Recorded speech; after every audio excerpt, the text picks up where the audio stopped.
성도 여러분, 우리 모세의 인생을 이렇게 나누어 보면 크게 세 부분으로 분류해 볼 수 있습니다. 40세까지 이집트 왕궁에서 공주의 아들로, 바로 공주의 아들로 보낸 첫 번째 세월이죠.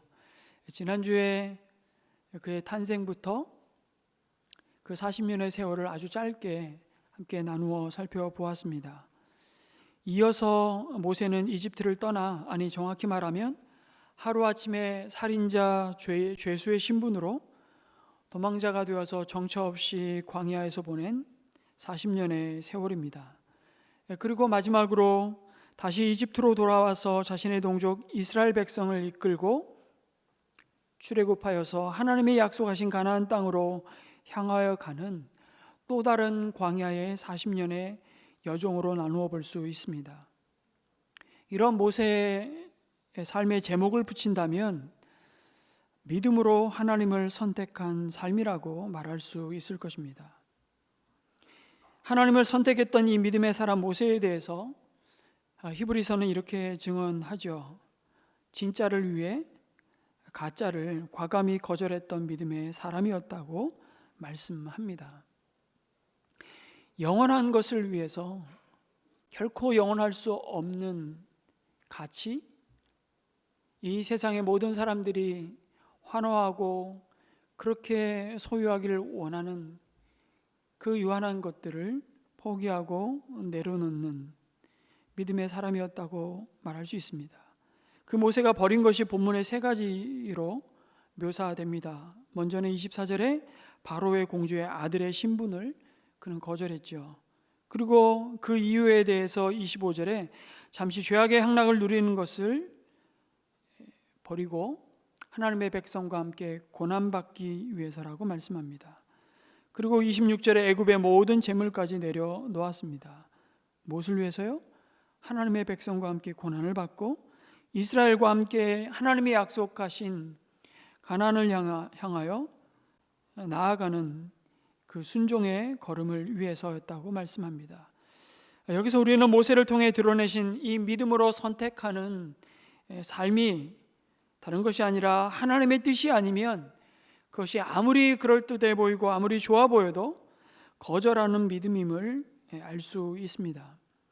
히브리서는 믿음으로 모세는 어른이 되었을 때에 공주의 아들이라 불리기를 거절했다고 말하는데요. 바로 이 왕의 공주의 아들이라는 이 권세와 명예는 아마 세상에서 가질 수 있는 최고의 영광이었을 것입니다. 그것을 상징적으로 보여주는 것이 지금도 우리가 보고 있는 것이 피라미드와 미라 아니겠습니까? 죽어서도 그들의 권력이 영원하다는 것을 보여주기 위한 그런 건축물들을 오늘 이 시대의 문명의 눈으로 보아도 참 불가사의할 만큼 경이로움으로 다가옵니다. 최고의 신으로 숭배되었던 바로의 아들과 다름없었던 모세의 신분 또한 다른 세계의 존재였을 겁니다. 여러분, 여기서 바로의 공주의 아들이라고 말할 때 이 아들이라는 단어를 쓴 휘오스라는 이 헬라어 단어는요, 정확히 말하면 이런 의미를 담고 있는 겁니다. 공적인 상속권을 가지고 있는, 사실은 상속자라는 이 법적인 개념을 의미합니다. 그래서 유대 역사가였던 요세푸스의 이 고대사를 보면 모세 당시에 이 파라오, 이 바로는 아들이 없었다고 역사가는 기술하고 있습니다. 그렇기 때문에 모세를 양자 삼은 이 공주의 이름을 하셉스투라고 밝히고 있는데, 이 공주가 통치권을 갖게 될 상황에서 자연스럽게 모세는 바로의 후계자로 이집트를, 그 대제국을 다스릴 수밖에 없는 위치에 있었다고 기록합니다. 그런데 그 명예와 권세를 거절하고 오히려 모세는 믿음으로 하나님의 백성과 함께 고난받는 길을 선택했다고 말씀하죠. 그런데 여러분, 히브리서는 이 공주의 아들로 불리는 것을 거절한 이 시기를 넌지시 이렇게 묘사합니다. 모세가 무엇이 되었을 때요? 어른이 되었을 때라고 말씀합니다. 그리고 사도행전 7장에서 모세의 삶을 증거하면서 지난주에 살펴보았듯이 그의 나이 40살이 되었을 때에 히브리 동족의 아픔을 돌아볼 생각을 했다고 말씀합니다. 그런데 모세가 동족의 아픔을 돌아볼 생각을 품고 아주 의욕적으로 그 일을 시작하자마자 모세가 마주한 현실은 안타깝게도 처절한 실패였습니다. 그 사실을 출애굽기 2장에서 말씀하고 있는데요, 애굽 사람이 동족 히브리인들을 학대하고 치는 것을 본 모세가 좌우를 살펴보고 그 애굽 사람을 쳐 죽입니다. 그리고 깜쪽같이 아무도 모를 것이라 생각하고 모래 속에 그 시체를 파묻어버리고 말죠. 그리고 하여튼 범죄자는 사건의 현장에 다시 나타나잖아요. 모세가 이튿날 그 현장으로 다시 나가보니 이제는 그렇게 자기가 살리려고 했던 히브리인들끼리 지금 싸우고 있는 장면을 목격하게 됩니다. 그리고 모세는 싸움을 말리고 있는데 오히려 그들이 모세에게 말합니다. 어제는 애굽 사람을 죽이더니 오늘은 우리를 죽이려고 하느냐고 모세를 향해 적의를 품지요.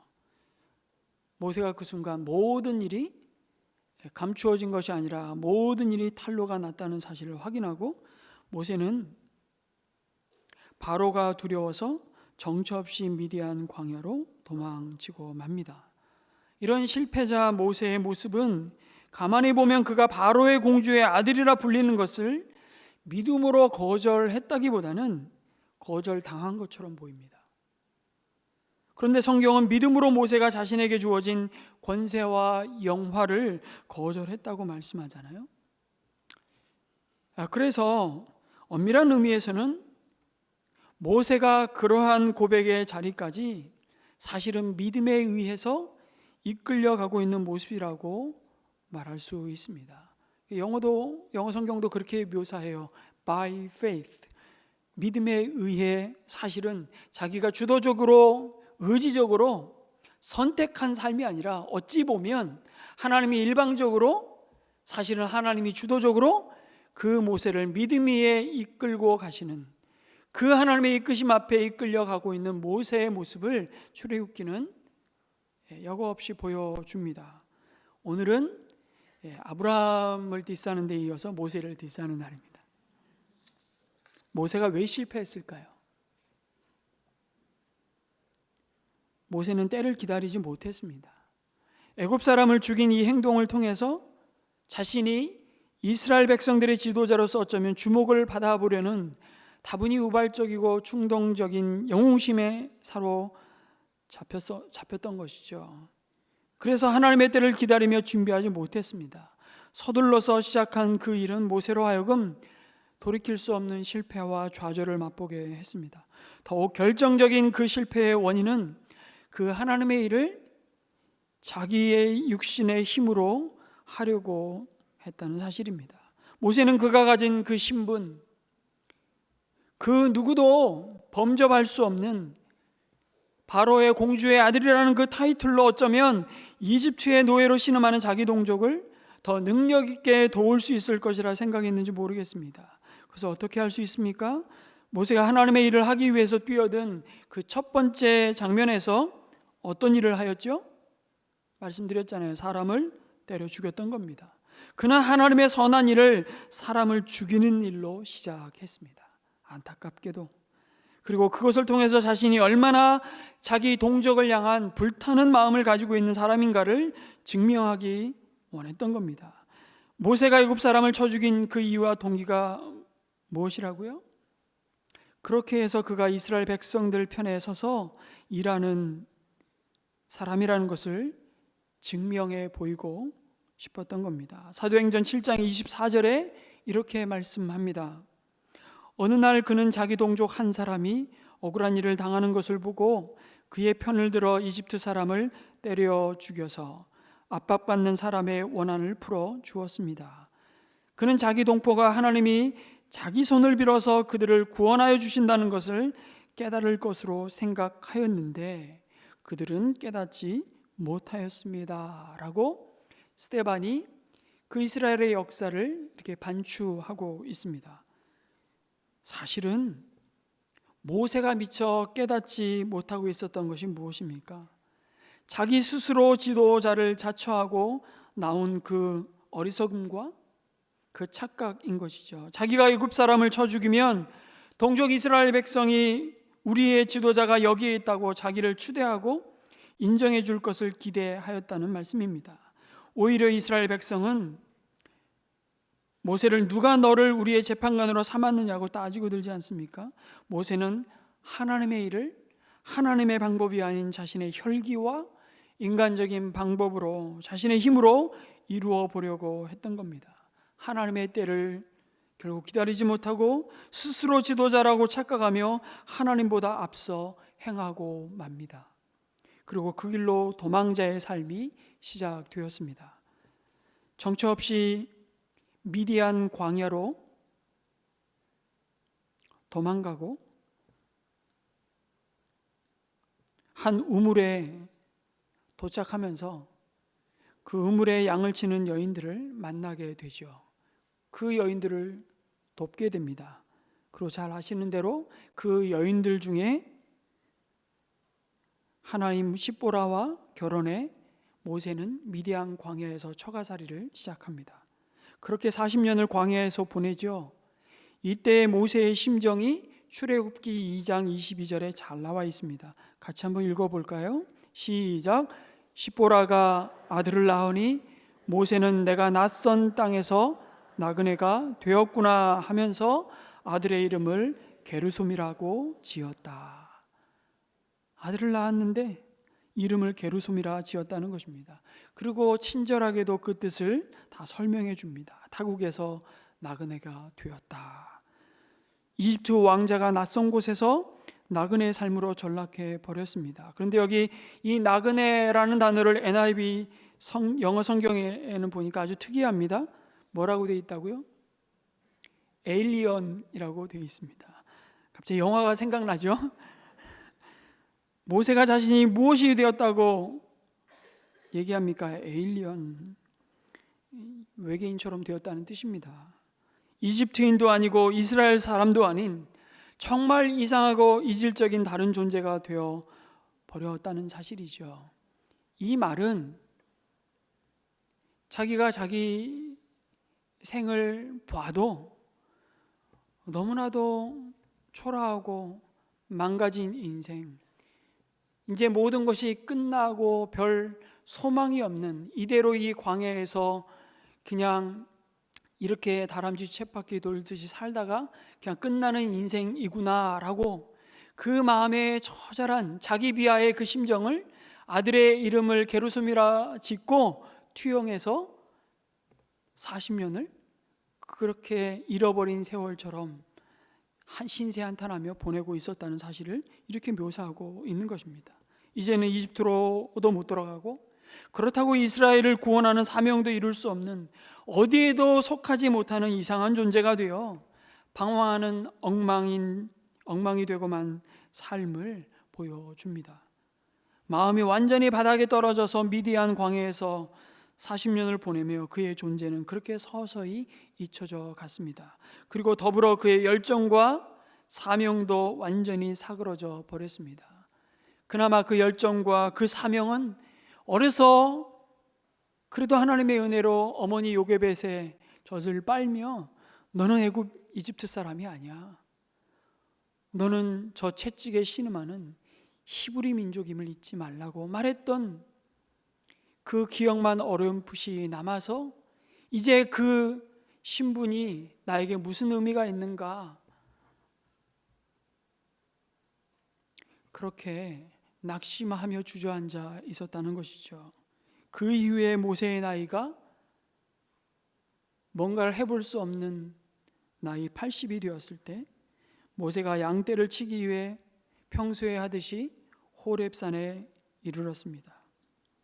이상한 광경을 목격하게 되죠. 떨기나무에 불이 붙었는데 나무는 전혀 타지 않는 희한한 광경을 본 것입니다. 여러분, 광야에서 떨기나무에 불이 붙는 것은 사실은 이전에 굉장히 흔히 볼 수 있는 장면이었지만, 그런데 나무가 타지 않고 그대로 불이 붙어 있는 건 전혀 보지 못했던 신기한 광경이었습니다. 이상하다 싶어 가까이 다가가는데 비로소 하나님의 음성을 듣게 됩니다. 하나님이 모세를 부르시는 순간이었습니다.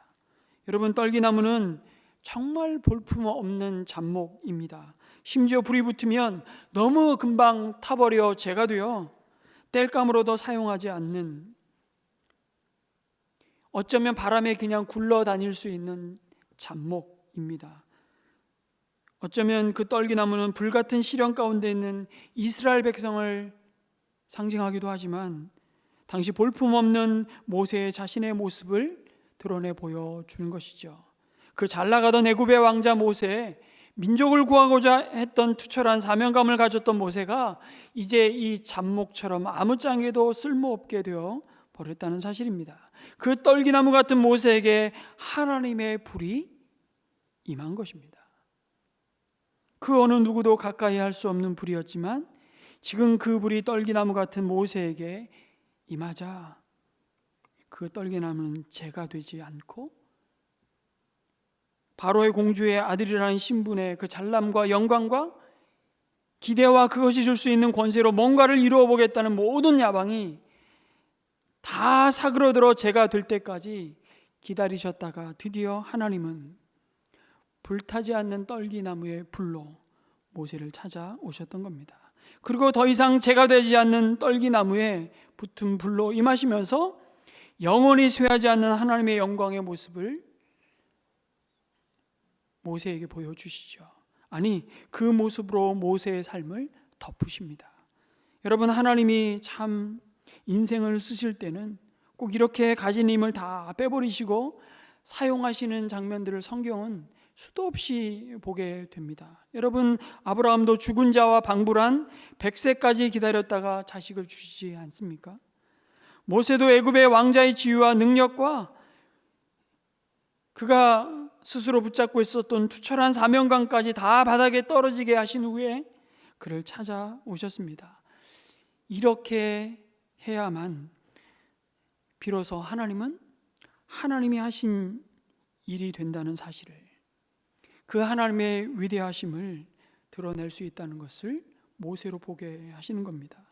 아니면 모세는 그 자신의 잘남으로 이 일을 이루었다고 착각할 것을 누구보다도 잘 아셨던 하나님께서 이 주님의 일은 사람이 자기 잘난 맛에 섬기는 것이 아니라 철저히 나는 진짜 할 수 없는 존재인데 하나님이 힘 주시고 지혜를 주시고 도와주셔서 한다는 고백에 이르기까지 하나님은 기다리시고 또 기다리시고 모세를 낮추시고 또 낮추시고 그 모세를 있으나 없는 자와 방불한 자로 만드신 뒤에 모세를 찾아오십니다. 불붙은 떨기나무에 가까이 갈 때 드디어 모세에게 하나님의 음성이 들리지 않습니까? 그때 하나님이 그 이름을 부르십니다. 모세야, 모세야. 몇 번 부르세요? 2번 부르십니다. 그건 2번만 불렀다는 게 아니라 여러분 40년 동안 하나님의 음성을 듣지 못하면 못 알아듣는 거예요. 못 알아들을까 봐 하나님은 모세야, 모세야. 기록은 2번이지만 아마 계속 불렀는지도 모르겠어요. 모세야, 모세야. 그리고 주신 첫 말씀이 무엇입니까? 내가 선 곳은 거룩한 곳이니 내 발에서 신을 벗어라. 여러분, 신발을 벗으라는 것은 당시 노예들이 신발을 벗었기 때문이죠. 노예는 자신의 의지가 중요하지 않습니다. 결코 중요하지 않습니다. 주인이 시키는 대로 하는 것이 노예이죠. 그래서 신발을 벗으라는 것은 이제 모세 너는 하나님의 노예로, 너 인간 모세의 야망과 계획은 없어지고 하나님의 말씀대로 움직이는 종이 되어야 한다는 그 의미의 순종을 모세를 40년 만에 찾아오셔서 일송으로 먼저 모세를 향해 말씀하십니다. 40년 전 모세는 파로의 공주의 아들이라는 신분도 이미 버렸고 부귀 영화도 다 버렸지만 정작 진짜 버려야 할 것이 하나 남아있다는 사실을 이 장면에서 보게 하시는 겁니다.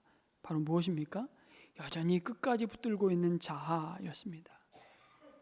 여러분이 우리가 예수 믿게 되면 우리 역시 많은 것을 이미 내려놓고 거절하며 세상에 아무리 아름답다라고 말해도, 세상 사람들이 다 추구하는 것일지라도 그것이 하나님의 뜻이 아니라면, 하나님이 기뻐하시는 길이 아니라면 뒤돌아서지 않고 거절하고 내려놓는 우리일지라도, 근데 진짜 끝끝내 마지막까지 버려야 될 것이 바로 자신이라는 사실을 우리는 경험하게 됩니다. 여전히 강한 내 고집, 내 욕망, 내가 이미 이루었고 성취했던 나의 성공의 경험들, 내 생각이 꺾여야 주님이 비로소 사용하실 수 있다는 사실을, 이 모세를 가시떨기 나무 위에 재가 되지 않는 불붙는 불로 모세를 찾아오셔서 말씀하고 있는 겁니다. 바로 나는 죽고 내 안에 예수 그리스도로 사는 자임을 경험하게 하시는 것이죠. 모세가 보낸 미디안 광야의 40년은 바로 이런 모세가 강한 자아가 깎여 나가는 시간이었다는 사실을 말씀해 줍니다. 제가 한 책을 보다가 이 부분에 대해서 이런 재밌는 글을 하나 보았습니다. 여러분, 우리가 직장을 구할 때 뭐를 작성하죠? 이력서를 작성합니다. 다 아마 이력서 작성해 보셨을 텐데, 이 이력서라는 단어를 한자로 보니까 이런 한자입니다. 아셨습니까? 여기에 이자가 무슨 이자일까요? 이 한자 굉장히 어려운 한자입니다. 이거 아시는 분은 한문을 정말 탁월하게 아시는 분이에요. 이 이자가 무슨 이자일까요? 신발 이자입니다. 밟을 이자라고 합니다. 그러니까 신발로 밟고 지나온 역사가 이력서라는 거예요. 그래서 우리 삶의 행적이 신발의 역사라고 말할 수 있다는 것입니다. 여러분, 신발은 개인이 지나온 그 삶의 구석구석을 다 따라다녔기에 우리가 무엇을 하고 살았는지 신발만큼 잘 아는 존재도 없다는 것입니다. 사람들이 이력서를 쓸 때 정직하게 쓰기도 하지만 때로 많이 부풀려 씁니다. 별것 아닌 것도 대단한 것처럼 그렇게 표현하죠. 그런데 신발은 속일 수 없습니다. 그걸 바르게 알고 있다는 것입니다. 우리가 주로 적으려는 그 자랑거리뿐만 아니라 때로는 실패의 쓰라린 경험까지, 누구에게도 내놓고 싶지 않은 그 수치까지도 우리가 밟고 다녔던 그 신발은 다 알고 있다는 것입니다. 그게 이력서이죠. 여러분, 하나님이 모세에게 지금 그 신발을 벗으라고 할 때는 지난 80년의 세월의 모든 이력을 다 내려놓으라는 것입니다. 이제 이집트의 왕자의 경험 더 이상 말하지 말라는 것이에요. 내가 이스라엘을 스스로 구해 보겠다는 그 나름 신앙적인 사명감도 이제 그만 말하라는 거예요. 그것만이 아니라 너 지금 미디안 광야에서 아무도 주목하지 않는, 어차피 이렇게 끝나는 인생, 쓰라린 경험 구차하게 사는 이 인생이라고 널브러진 그 세월에 대한 한탄 더 이상 말하지 말라는 것입니다. 우리가 하나님 앞에서 신발을 벗는다는 것도 마찬가지입니다. 주의 일을 할 때 사실은 먼저 우리를 향해서 하나님이 도전하십니다. 내가 갖고 있는 이집트 왕자의 경험을 다 내려놓아야 한다고. 자신이 가진 능력이나 힘의 의지에 때로는 교회를 움직이려는 분들이 있습니다.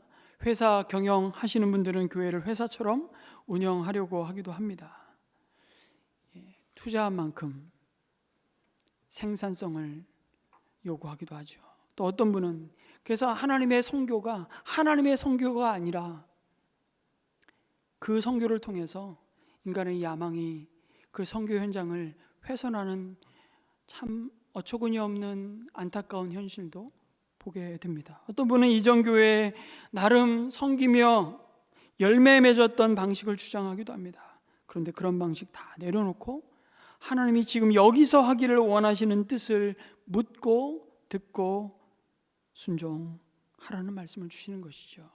이전에 내가 이런 사명감이 있었다는 말도 다 내려놓아야 한다는 것입니다. 이전에 받은 은혜로 계속 먹고 사는 분들이 있습니다.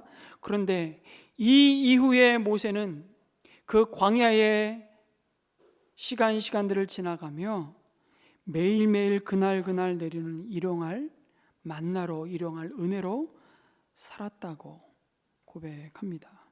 오늘 나에게 부어지는 은혜가 있어야 살 수 있다는 것을 경험하는 것이죠. 그 은혜를 구하라고 말씀하십니다. 그것이 바로 내 발에서 신을 벗는 것입니다. 뿐만 아니라 모세처럼 미디안 광야의 실패 쓰라린 경험 속에 더 이상 머물러 있지 말라는 말씀이죠.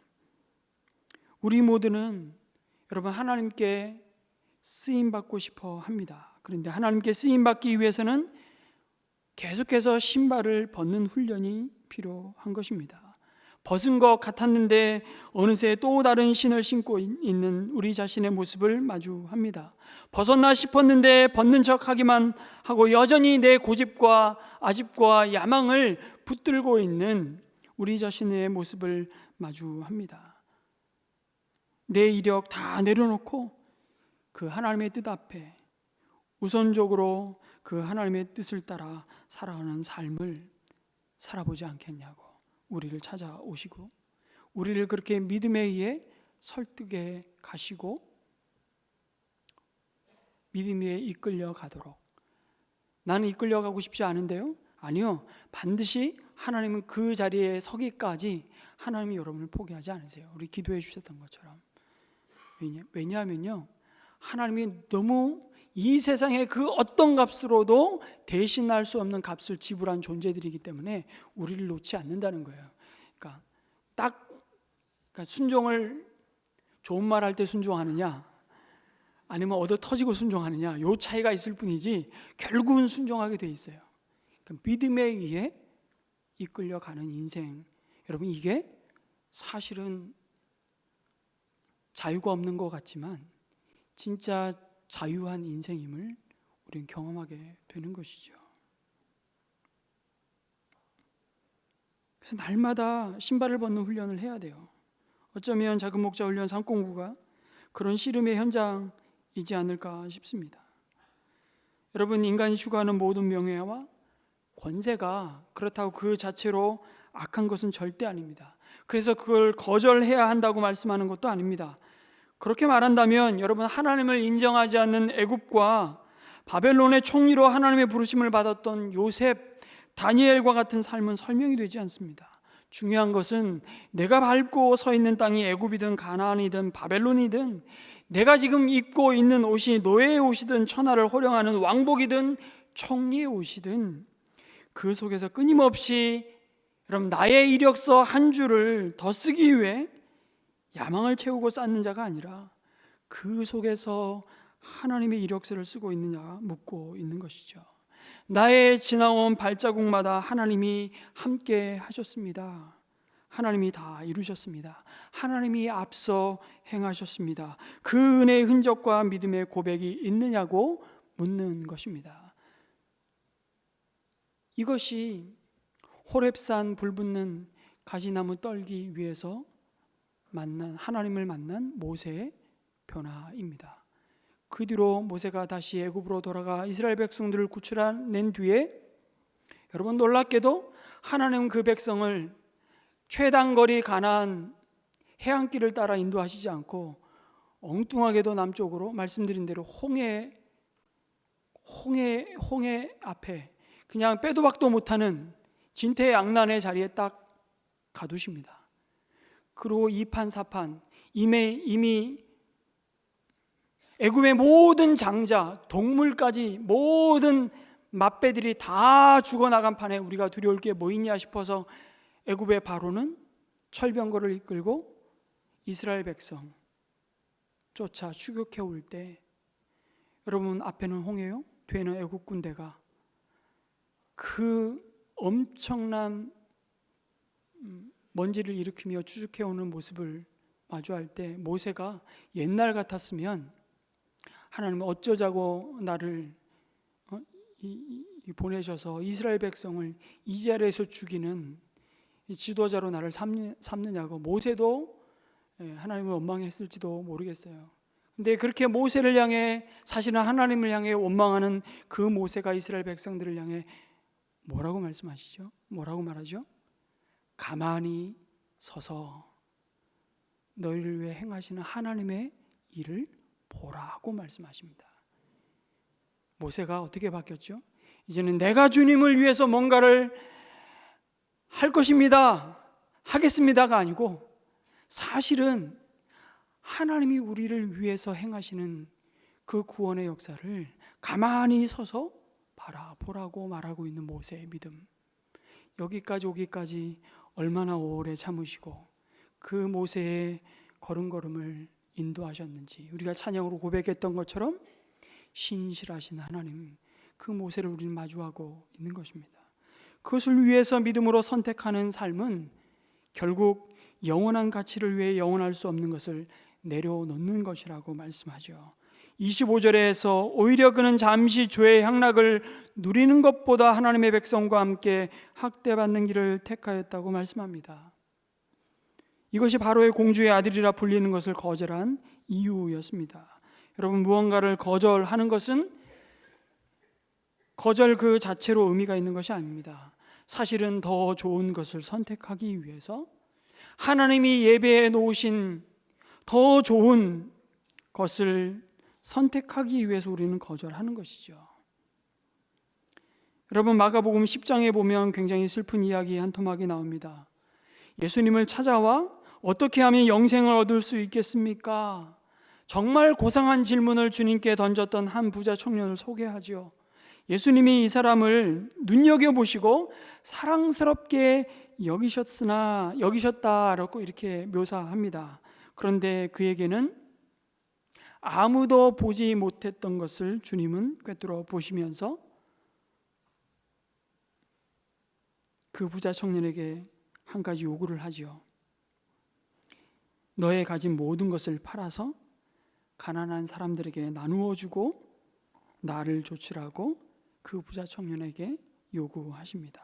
뭘 보신 겁니까? 그의 탐욕이 예수님을 사랑하는 마음보다 그 재물을 향한 그의 마음이 주님을 의지하는 마음보다 훨씬 더 컸다는 것을 본 것이죠. 그것이 뭐라고요? 우상이라고요. 하나님과 우리 사이에 무엇도 끼어들 수 없는, 무엇이 하나님과 우리 사이를 멀어지게 하고 갈라놓는다면 그것이 아무리 세상이 추구하고 세상이 그것을 소유했다고 비난할 것이 아니라 오히려 부러워하는 것일지라도, 아름답다라고 말할지라도 그것이 하나님과 우리 사이에, 하나님과 우리의 관계를 멀어지게 하고 갈라놓는 것이라면 그것은 내려놓아야 할 우상에 불과하다고 모세를 통해서 이미 말씀해 주신 것이죠. 만약에 그 부자 청년이 가진 재물이 자신의 손에 붙들고 있는 그 소유가 자신의 소유가 아니라 하나님의 영광을 위하여 잠시 사용하도록 맡겨주신 것이고 자신은 그것을 잘 관리해야 할 청지기에 지나지 않는다는 것을 알았다면 주님께서는 모두 버리라고 하지는 않았을 겁니다.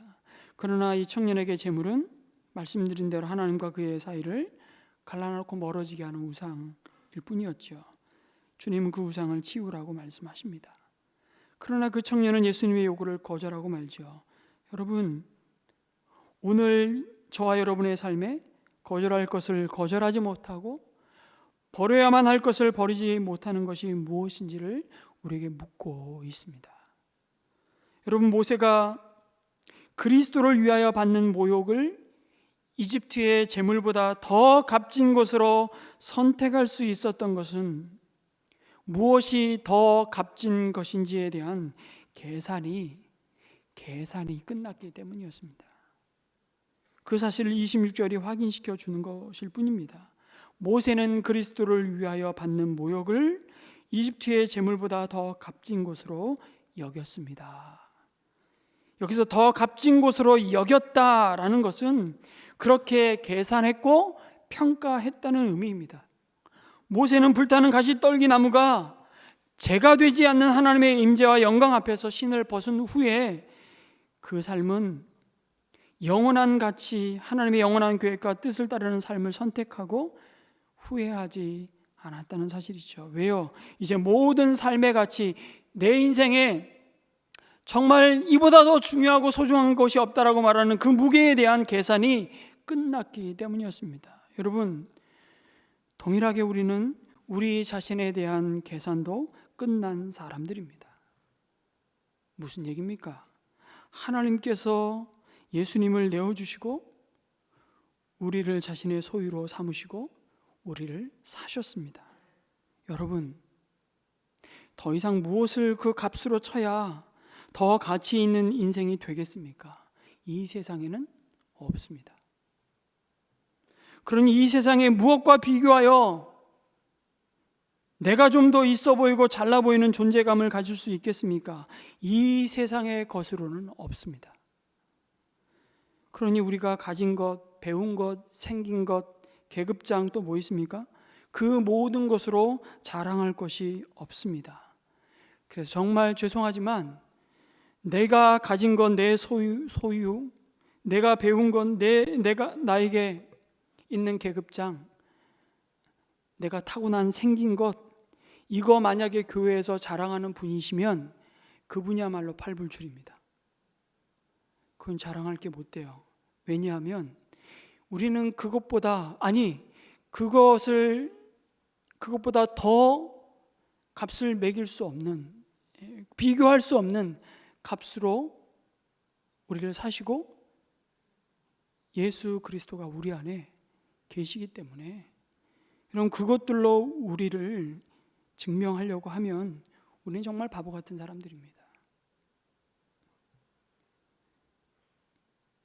그래서 이제 나를 자신의 소유 삼으신 그 주님이 만약에 주님의 나라 복음을 위해 주의 백성들을 위해 그 주님의 선한 일을 위해서 너에게 잠시 맡겨준 것 가지고 만약 우리를 쓰시겠다고 말씀하신다면 그저 감사하고 겸손히 내어드리는 그 선택이야말로 가장 복되고 영광스러운 것임을 믿으시기 바랍니다. 모세는 그 계산을 끝냈기에 뒤돌아보지 않고 죄의 향락을 누리는 것보다 하나님의 백성과 함께 학대받는 길을 선택했습니다. 여러분, 여기서 흥미로운 표현이 있죠? 죄의 뭐라고요?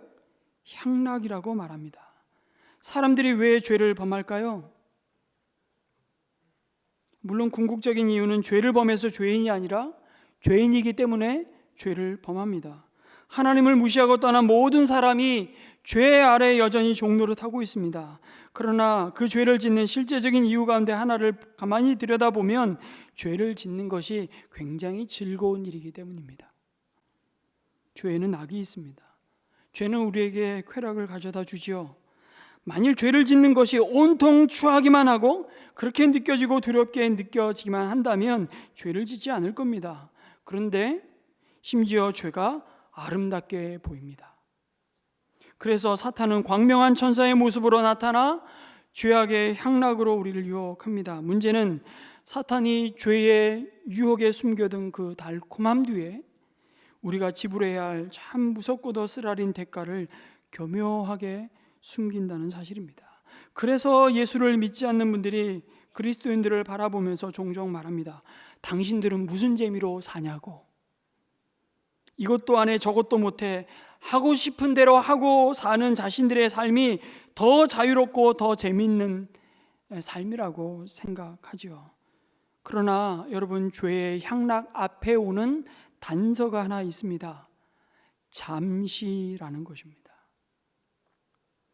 그 잠깐의 시간이 지나면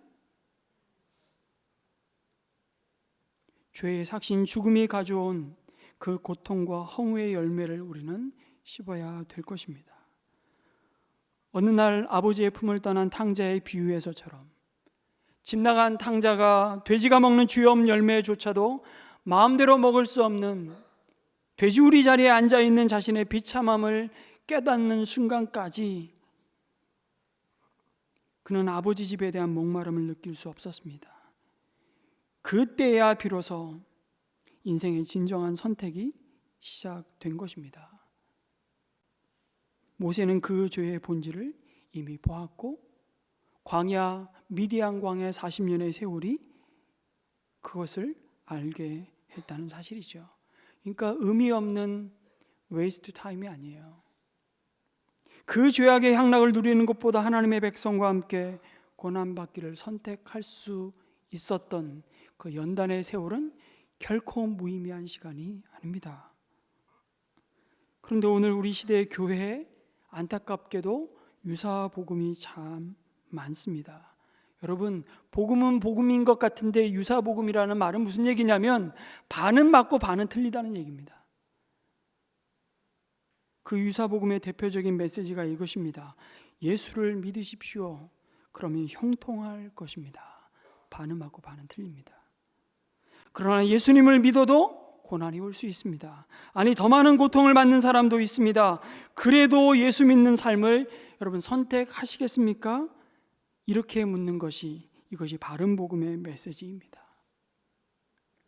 제가 이번 주 중에 파키스탄의 아미르 목사님으로부터 제가 개인적으로 톡을 받았습니다. 여러분은 잘 모르시겠지만 아미르 목사님은 은혜샘물교회 성도님들이 귀하게 섬겨주셔서 한국에 와서 신학 석사 박사 과정을 하고 무슬림 땅 가장 근본주의 무슬림들이 신앙의 헌법으로 자유가 있다고 말하지만 탄압하고 있는 파키스탄 고국으로 돌아가서 지금 교회를 세우며 고아 한 50여 명을 지금 모아서 고아원 사역을 시작했습니다. 아미르 목사가 한국에 있는 동안 저희 교회 성도님들이 많이 도왔거든요. 신학할 수 있도록 지원도 하고, 또 우리 사모님이 건강이 몹시 안 좋아서 그 사모님을 치료하고 또 섬기는 일에 우리 많은 성도님들이 도와주셨습니다. 근데 이번 주 중에 아미르 목사님이 이런 영상과 함께 저에게 톡을 보내왔습니다. 그 영상 잠깐 한번 보겠습니다.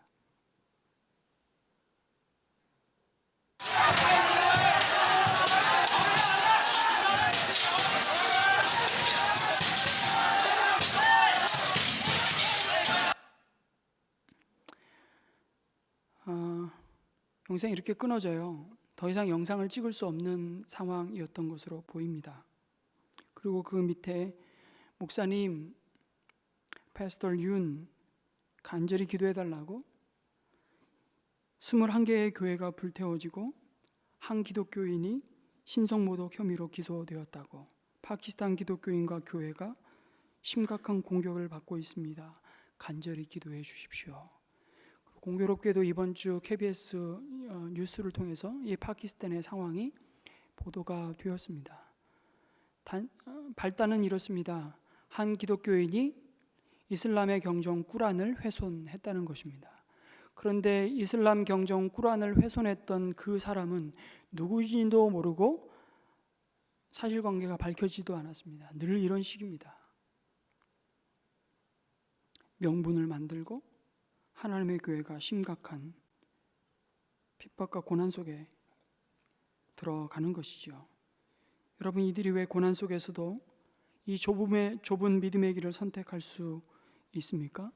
무엇이 영원하고 무엇이 유한한 것인지에 대한 가치가, 그 계산이 끝났기 때문입니다. 작년 송구영신 예배를 드리면서 우리 교회 성도님들이 골판지 간증을 했던 기억이 있습니다. 골판지 한 장씩을 들고 강단으로 올라가는 것입니다. 한쪽 면에는 그리스도를 만나기 전에 삶이 한 문장으로 쓰여 있습니다. 그리고 잠시 후에 골판지를 뒤집으면 거기에는 그리스도를 만난 이후의 삶이 한 문장으로 적혀 있는 간증의 시간입니다. 사실 미국 한 교회로부터 시작된 이 골판지 간증의 영상들을 여러분 유튜브 들어가시면 많이 볼 수 있는데, 그 영상들 중에 제가 몇몇 간증들을 소개하고 싶습니다. 한 남성이 골판지 한 장을 들고 올라옵니다. 그 앞면에는 이렇게 써 있습니다. 도둑이자 엄청난 문제의 덩어리라고 써 있습니다. 그리고 골판지를 뒤집자 하나님의 손 안에 있는 문제야라고 고백합니다. 그리고 또 한 남성이 이어서 올라옵니다. 하나님 등쳐 먹으려던 강도라고 써 있습니다. 골판지를 뒤집자 하나님의 손에 이끌린 기부자라고 써 있는 것입니다. 그리고 또 다른 남성은 남성 기독교인들이 나약해 보여 싫어하던 자라고 자신을 소개했습니다. 그리고 골판지를 뒤집자 지금은 그 나약하던 자들 중에 하나라고 고백합니다. 한 여인은 충격적인 고백을 합니다. 골판지 앞면에 히로뽕 중독자, 그리고 골판지를 뒤집습니다. 지금은 하나님께 중독됨. 휠체어를 타고 한 여인이 등장을 합니다. 누군가의 손에 이끌려서 지속적으로 암을 두려워하던 삶, 그리고 골판지가 뒤집혀집니다. 하나님을 전적으로 신뢰하는 암 생존자. 그리고 부부가 등장하고 부부의 골판지에 자녀가 없는 불임 가정이라고 썼습니다. 그리고 골판지를 뒤집자 수백 명의 우리 교회 청소년들을 매주 자녀로 주심이라고 써 있는 것입니다. 저의 시선을 끌었던 한 여인이 강단에 올라옵니다. 그녀는 골판지 앞면에 이렇게 썼습니다. 말기 유방암 진단을 받은 자라고 썼습니다. 그리고 그녀와 함께 강단에 올라온 나이 많은 남자, 저는 처음에 그녀의 남편인 줄 알았어요. 근데 이렇게 골판지에 써 있는 겁니다. 그녀를 진단한 무신론자 의사, 이렇게 써 있는 겁니다. 그리고 무신론자 의사였던 그 남자가 골판지를 뒤집었는데 이렇게 써 있습니다. 그녀가 고통 가운데 보여준 기쁨을 통해 그리스도를 안 자. 그리고 그 말기 유방암 진단을 받은 자라고 적었던 그녀가 골판지를 뒤집었습니다. 그리고 이렇게 써 있는 것입니다. 그럴 가치가 있습니다.